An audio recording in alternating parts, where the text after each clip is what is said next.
क्या स्ट्रैटेजी हम फॉलो करें जिससे हाई डिसिप्लिन और मोटिवेशन बना रहे। कई बार बच्चा गिव अप कर देता है या ओवर रिसर्च की तरफ आगे बढ़ जाता है और बिना इंप्लीमेंटेशन के रैंक नहीं आएगी, दोस्त याद रखना है। तो आज मैं आपको इस सेशन में बताने वाला हूं कि हमारा बेस्ट टाइम टेबल या शेड्यूल क्या होगा प्रिपरेशन के लिए। अगर आप इसे फॉलो करते हैं, आज के सेशन में जो मैं आपको बताने वाला हूं, आप उस पर्टिकुलर सेगमेंट को बेटा अगर फुलफिल करते हैं, आप उसे फॉलो करते हैं, तो आपको आपके ड्रीम कॉलेज में जाने से कोई नहीं रोक सकता है। हेलो दोस्तों, बच्चों प्रिपरेशन के टाइम पे शेड्यूल क्या होना चाहिए, हमारा टाइम फ्रेम क्या होना चाहिए, क्या स्ट्रैटेजी हम फॉलो करें जिससे हाई डिसिप्लिन और मोटिवेशन बना रहे, इसको लेके बच्चों में बहुत डाउट होता है। कई बार बच्चा गिव अप कर देता है या ओवर रिसर्च की तरफ आगे बढ़ जाता है। इतना रिसर्च कर देते हैं, इतना कंटेंट इकट्ठा कर लेते हैं और इंप्लीमेंटेशन नहीं हो पाता और बिना इंप्लीमेंटेशन के रैंक नहीं आएगी, दोस्त याद रखना है। तो इसी पॉइंट ऑफ व्यू को ध्यान में रखते हुए आज मैं आपको इस सेशन में बताने वाला हूं कि हमारा बेस्ट टाइम टेबल या शेड्यूल क्या होगा प्रिपरेशन के लिए। वैसे तो ये बहुत सब्जेक्टिव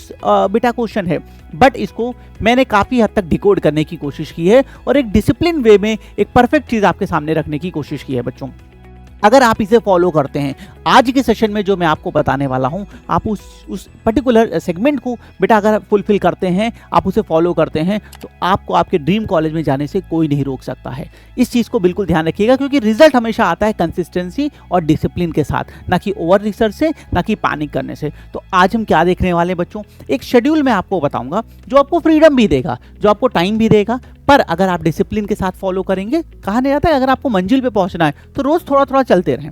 अगर आप बहुत बड़ी जंप लगाएंगे तो हमेशा नहीं लगा पाएंगे, आप चोट खा जाएंगे, पर आप थोड़ा थोड़ा रोज चलेंगे तो एट द एंड आप जरूर अपने मंजिल पे पहुंचेंगे। बच्चों कभी स्पीड हाई करेंगे, कभी स्पीड स्लो करेंगे, ये चीजें चलती हैं, लेकिन आप डेस्टिनेशन पे पहुंचेंगे। सेम पॉइंट को ध्यान में रखते हुए आज का जो पैटर्न मैं आपको टाइम टेबल बताने वाला हूं वो स्कूल गोइंग बच्चों के लिए भी है, क्योंकि बहुत से 12th के स्टूडेंट हमारे हैं जिनके पास टाइम की काफ़ी कमी है, और ये ड्रॉपर स्टूडेंट्स के लिए, दोनों के लिए मैं बताने वाला हूं, ताकि आप सभी बहुत ही कॉन्फिडेंस से इसे इंप्लीमेंट कर सकें और उसका बेनिफिट ले सकें। बच्चों जैसा हम सभी जानते हैं कि कई बार पढ़ाई करते करते हम बहुत ज़्यादा ब्रेन आउट की सिचुएशन में चले आते हैं, दिमाग कुछ एक्सेप्ट करना नहीं उसमें चाहता है, तो उससे भी बचने की, उन सारे पॉइंटर्स को कहीं ना कहीं यहाँ पे संभालने की, डिस्ट्रैक्शन से बचने की, उन सारी चीज़ों को यहाँ पे न्यूट्रलाइज करने की कोशिश की है। आइए मैं आपको सीधे आप मेन कॉन्टेंट पे ले चलता हूँ इस वीडियो के। बच्चों यहाँ देखिएगा, आपके सामने बहुत सारी चीज़ें यहाँ पे मेंशन है। पहले मैं इसे सिंपल वर्ड्स में सिंपलीफाई कर दूं, ध्यान से सुनिएगा बच्चों। अगर आपने इसे, या तो आपके पास कुछ बहुत अच्छा प्लान हो, या आप बहुत ही बेटा, ये सब्जेक्टिव जैसे मैंने क्वेश्चन बोला है, अगर आपके पास नहीं है तो आज जो मैं आपको ये स्ट्रैटेजी या सेटअप बताने वाला हूँ बेटा, आप इसे फॉलो करेंगे। लास्ट ईयर में किसी स्टूडेंट ने इसे फॉलो किया है और बहुत अच्छी रैंक उसकी आई है, एक ड्रीम कैंपस जाने वाली रैंक, वो मैं आपको बताने वाला हूँ। तो सबसे पहले एक चीज़ पर ध्यान दीजिएगा बच्चों, यहाँ पे मैंने एक वीक की बात की है, आपके पेपर से अभी 7 to 8 मंथ बाकी है मान लीजिए, तो आपके पास अराउंड 30 से 32 वीक्स होंगे। आपको ये जो सेटअप है ये एक वीक पे फॉलो करना है, फिर वीक 2 आएगा, वीक 3 आएगा। इसमें सबसे अच्छी चीज़ क्या है, हम ऐसे रैंडम पढ़ रहे हैं, कुछ पता नहीं है, वो एक अलग चीज़ है। इसमें आपको वीक बाय वीक आपका डेटा रहेगा। आप पेपर से पहले जब इसे देखेंगे ना कि मैंने पहले वीक में, तीसरे वीक में, चौथे वीक में कितना हार्ड वर्क किया था, कितना इनपुट, जो कॉन्फिडेंस आएगा, जो मोटिवेशन आपको आएगा बेटा, वो अनमैचेबल होने वाला है। देखिए, नहीं रखने से रिकॉर्ड तो कुछ नहीं होगा, पर यहाँ पे आपका वीक बाय वीक रिकॉर्ड होगा और आप उसे इंप्रूव करेंगे। लास्ट वीक मेरे ये कमी रही थी, मेरा सिर्फ एक एम है, मुझे हर वीक अपने में इंप्रूवमेंट करना है, तो ये बेनिफिट आपको मिलने वाला है और हर तरह की फ्रीडम भी इसमें मैंने दी है। बच्चों पहले मैं इसे थोड़ा सा आपको एक्सप्लेन करता हूँ ताकि आप बेटर इसे समझ सकें। बच्चों यहाँ पे एक वीक 1 की बात की गई, मैं फर्स्ट वीक की बात कर रहा हूँ। अगर आप ध्यान से देखें, यहाँ पे मेजर सब्जेक्ट्स हैं, लीगल है, मैथ्स है, इंग्लिश है, PYQs भी है, हम इसको बहुत इंपॉर्टेंस टीचर्स देते हैं, जीके करंट अफेयर है, क्रिटिकल है, एनालिटिकल है, सारी चीज़ें मेंशन की गई हैं। एक दिन में टोटल कितने टास्क थे, आपने कितने अचीव किए, और ऐसे वीक में भी हैं, सारी चीज़ें मेंशन है। अब इसका यूटिलाइज कैसे करना है, जैसे आज मंडे हो और आज से आप इसे स्टार्ट करो बच्चों, आज से आप इसे इंप्लीमेंट करना स्टार्ट करो, तो आप करोगे क्या। सबसे पहले जैसे यहाँ पे मैंने टाइम नहीं मेंशन किया है, यहाँ पे मैंने टाइम नहीं मेंशन किया है क्योंकि आप टाइम अपने हिसाब से सेलेक्ट करना। वैसे हाईली रिकमेंडेड है, अगर आप 12th गोइंग हो तो 3 to 4 आपको देने चाहिए पर्सनल स्टडी के लिए। आप 3 से 4 घंटे अपने प्रिपरेशन के लिए दीजिए, और अगर आप ड्रॉपर हो तो आप 7 to 8 आवर्स की स्टडी मिनिमम साइड पे आप दीजिए बच्चों अपने प्रिपरेशन के लिए। अच्छा, अगर आप यहाँ एक चीज़ और नोटिस करें, 1 2 3 4 5 6 की बात है, 7 सर वीक में तो 7 डे होते हैं, 7वां दिन हमने आपके लिए फ्री रखा है बेटा। यहाँ पे कुछ कमियां होंगी, हम मशीन तो है नहीं, उन कमियों को इम्प्रूव करने के लिए, कंपनसेट करने के लिए, रिवीजन करने के लिए, या कोई वीक सब्जेक्ट है उस पर स्पेसिफिक टाइम देने के लिए 7 डे फ्री रखा है। अब इसको यूटिलाइज कैसे करेंगे, जैसे आपने मंडे से स्टार्ट किया, मैं आपको सारे दिन का बता रहा हूँ, मैं आपको मंडे से स्टार्ट कर रहा हूँ। आपने मंडे से स्टार्ट किया लीगल रीजनिंग, आपने बोला मैं legal reasoning 45 minutes per day पढ़ूंगा। बच्चों मैंने यहाँ टाइम इसीलिए नहीं रखा, इसमें कन्फ्यूजन आ जाता है। ठीक है, आप अपने हिसाब से सेलेक्ट करना। अब आपको मंडे का यहाँ चेक करते जाना है, इससे बहुत कॉन्फिडेंस आएगा बच्चों। क्या आपने मंडे को डन किया, टिक कर दिया, Tuesday done, Wednesday, Thursday, Friday, Saturday. अब यहाँ पे कितने आपको task done in a week कितने हो गए, 6 हो गए, और टोटल कितने थे 6। माने आपने 100%, अगर आज बेटा आपको हार्डवर्क के बेसिस पे रिजल्ट मिलना हो तो आप 100% आप रैंक में नंबर 1 है, क्योंकि आपने वो सारी चीज की जो सोची थी। भाई ये साल आपका क्या एम है, हमारा हर एक सेकंड मेरी प्रिपरेशन के लिए जाना चाहिए, क्योंकि ये प्रिपरेशन ईयर है।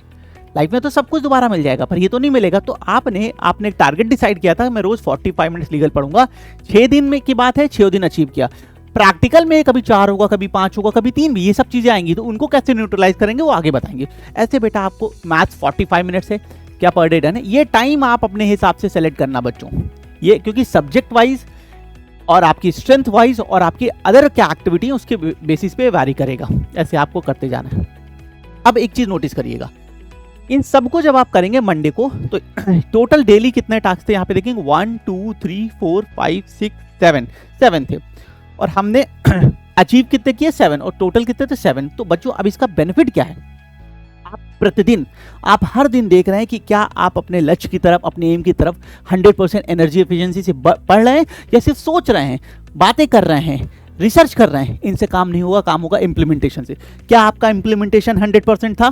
इसी तरह सारे दिन का कंक्लूड करेंगे तो एक वीक का आ जाएगा। इधर आपका डेली आ रहा है, इधर आपका वीकली आ रहा है। इस वीक आपने लीगल रीजनिंग में कोई कॉम्प्रोमाइज नहीं किया है, जो टारगेट था, जो शेड्यूल था, 100% उसे फॉलो किया है। क्यों नहीं आएगा, क्यों नहीं कॉन्फिडेंस बढ़ेगा बच्चों? तो इसको आप फॉलो करें अपनी स्टडी में। ऐसा वीक 1 का है, फिर आप वीक 2 का बनाओगे। जैसे वीक 1 में मैथ से या एआर से आपका कोई लैग कर गया, सर नहीं कर पाए, 3 ही दिन पढ़ पाए, अगले वीक में उस सब्जेक्ट में और ज्यादा ध्यान देंगे ताकि उस 6 में 6 100% आ जाए।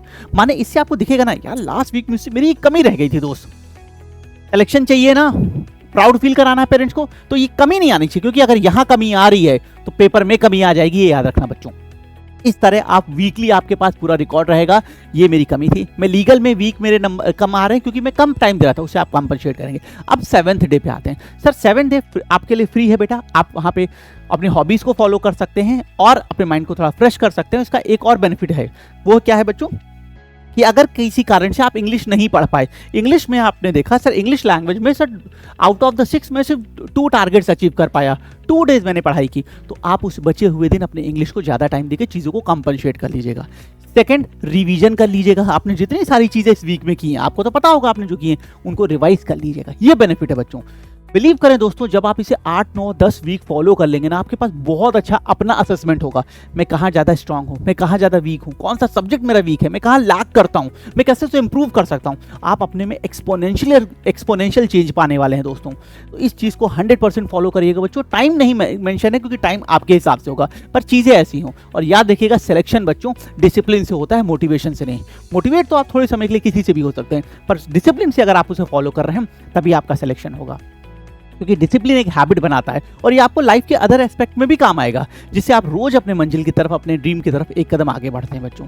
इसे फॉलो करना है और अपने में इंप्रूव करना है। लास्ट वीक की जो कमी थी उसे इस वीक इंप्रूव करना है, बस इसी टारगेट के साथ आगे बढ़े बच्चों। कोई ऐसी रीजन नहीं हो सकती कि आप इसे फॉलो करें आपका सिलेक्शन ना हो।